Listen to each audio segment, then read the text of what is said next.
Hello my dear student, हम electrostatics का question number 12 discuss कर रहे हैं।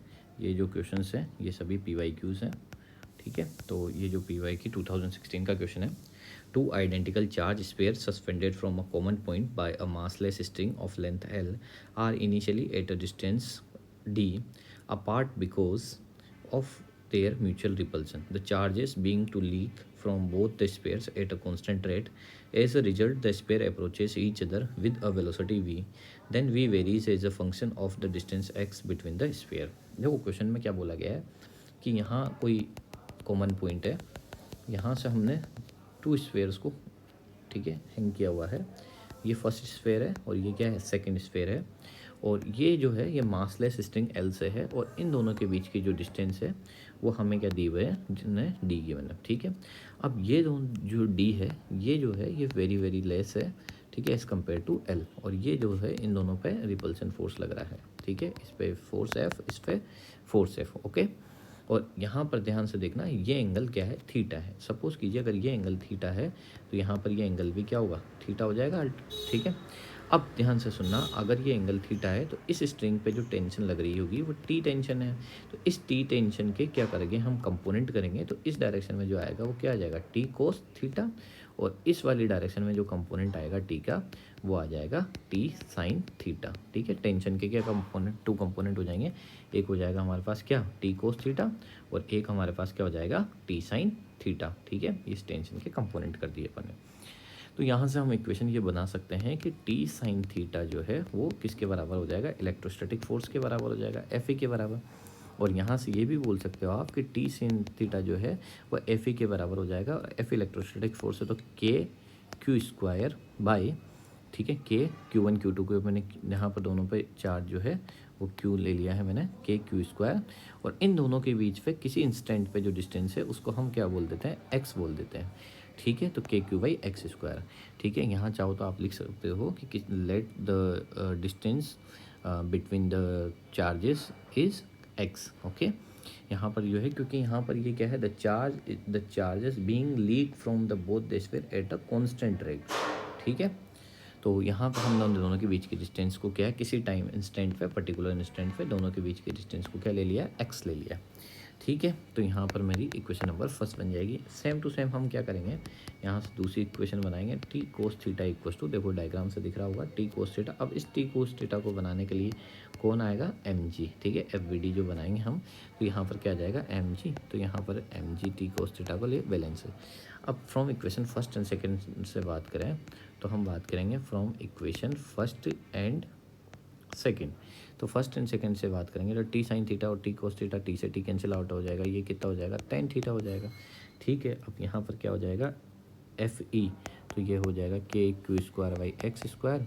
और आप 1 में ले जाओगे तो 1 बाई क्या हो जाएगा, एम जी हो जाएगा, ठीक है। ये 30 टेन थीटा। अब हम ये जानते हैं, हमसे बोला गया है कि ये डिस्टेंस जो है, ये जो डिस्टेंस है ये वेरी लेस है as compare to this L distance, okay.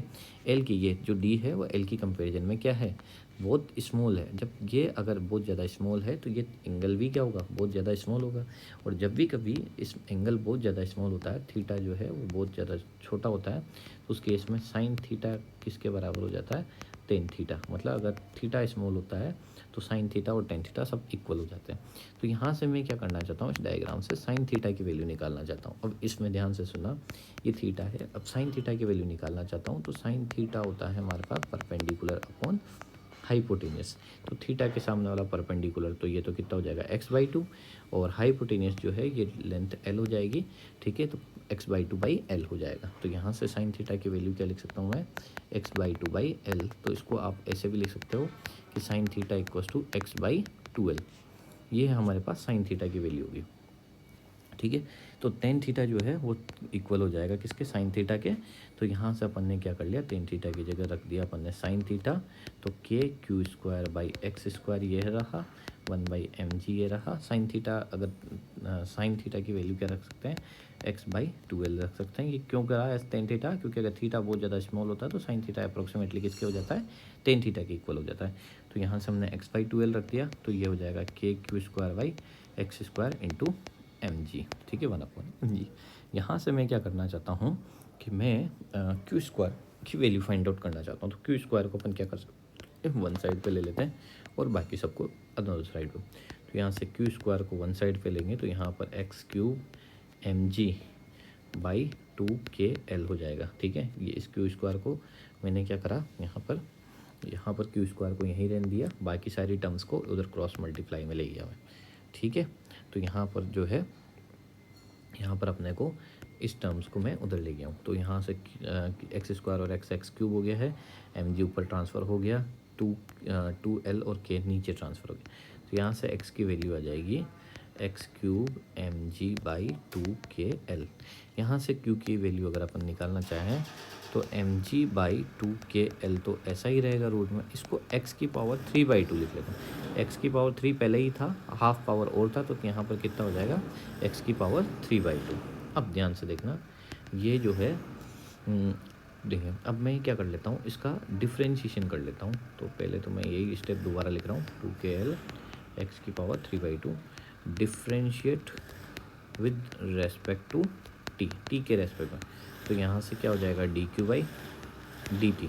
ठीक है, चार्ज को टाइम के रेस्पेक्ट में डिफ्रेंशिएट करेंगे तो क्या हो जाएगा, dQ/dt।